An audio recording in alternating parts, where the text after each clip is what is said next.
So earlier this week, I went from London to Edinburgh in my Mark 7 Golf R. And basically I want to kind of discuss a little bit of the costs around that to kind of help you out if you want to travel up there and just to give you a bit of a gauge and an idea.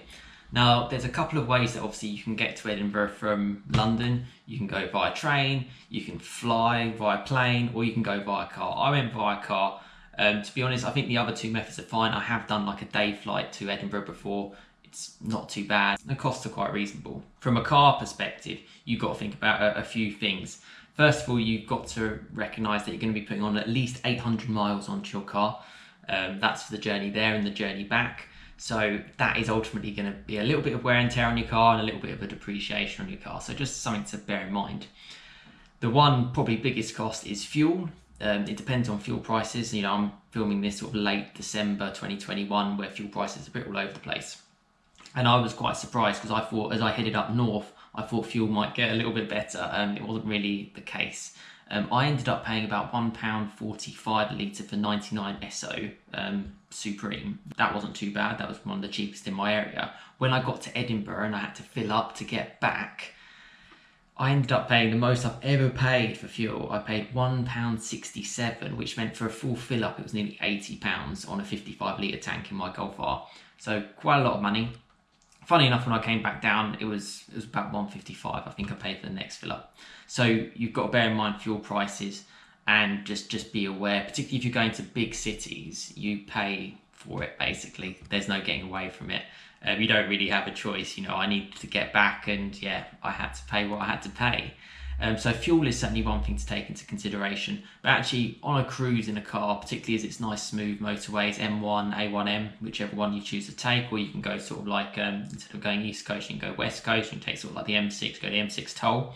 It's all very smooth and you can get really good economy out of your car.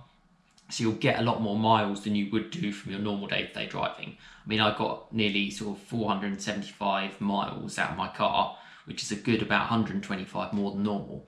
Just because it was cruising and it was all warmed up. So that was really good. Hotels and stuff staying there, it's all personal preference depending on what you want to do. There's loads of options in Edinburgh, loads of places to kind of choose from. And it's all about the time of the year. I went during December where it was quite high, but there's other points of the year where actually it can be quite reasonable. You've got a budget around a couple of £100 for, say, a 5-night stay or 4-night stay, whatever you're looking at. But again, not too bad, to be fair. Obviously, this was just for one person for me.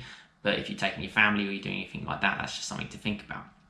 The one thing that amazes me is that you can travel the entire country in less than sort of 6-7 hours. I think that's pretty cool. Whether you're going to Wales or whether you're going to Scotland, you know, you can kind of get there, or even like the north of France or something like that. It's really not that far, and it's something I'd really consider doing. I know you have options with train and plane, which are certainly really good alternatives and something that I would like to try again. But doing it in your own car or like a rental car or something, you're a little bit more in control.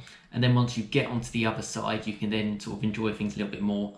Might be able to put some bikes on the roof or something if you've got kids, so you have those kind of options. But I hope that kind of gives you a little bit of a breakdown of costs. You know, I think overall for me, if you include fuel, so for the whole kind of thing, it's probably about £150, £160. For me to stay there, it's probably £300. So what we're up to, about £460. You've got a little bit of depreciation if you take that into consideration on the car. Let's just whack on another 50 quid for that. So what, 500 quid? Then you've got to eat food and stuff there. Edinburgh is actually really well priced, particularly compared to around London where I'm from. So it was really, really well priced, actually, really, really good stuff. And depending if you want to do any activities, although I just went walking and hiking and running and stuff like that, that's the kind of stuff that I enjoy. It really wasn't too bad at all. But yeah, for sort of like 500 quid for just yourself, I think that's pretty good going. Yeah, for such a nice place to stay. And yeah, they're kind of the costs. But yeah, I thought I'd do this because a lot of people enjoyed the videos where I sort of did my London to Edinburgh, and I sort of did a little bit of a point of view in Scotland. So I'll leave those sort of videos in the description. And yeah, I hope this helps you guys out. And yeah, stay tuned for future content. And comment below if you've got any advice as well to help any other people out. And particularly on like certain roads to kind of check out and all of that. So thanks for watching. Cheers, guys.